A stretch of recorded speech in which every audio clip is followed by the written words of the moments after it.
Plus d'1 an après sa victoire tant attendue à The Voice All Stars, Anne Silla enchaîne les projets musicaux et multiplie les interviews. Un mois tout juste après la parution de son nouvel album baptisé Madeleine, la jeune chanteuse renoue avec le succès et se dit plus épanouie que jamais. Il faut dire qu'en 2015, elle avait très mal vécu sa défaite au célèbre Télécrochet. Pour elle, son triomphe en 2021 fut comme une renaissance. Interrogée par le magazine Closer, elle s'est confiée sans filtre sur son travail mais aussi, et surtout, son couple dont elle ne parle presque jamais. Il y a quelques années, Anne Silla révélait avoir été poignardée par son ex-compagnon.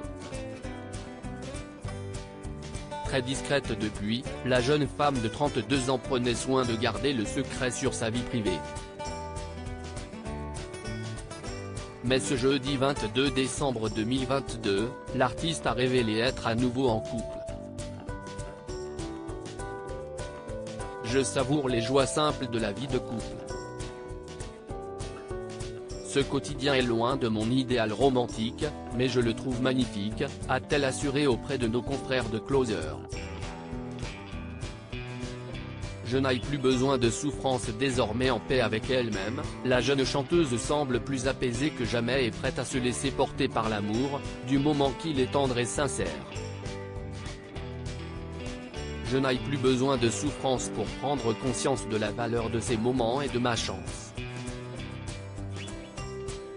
J'assume d'être la comique de service et j'accepte la peine quand elle revient, a-t-elle ajouté avec la tendresse qu'on lui connaît bien.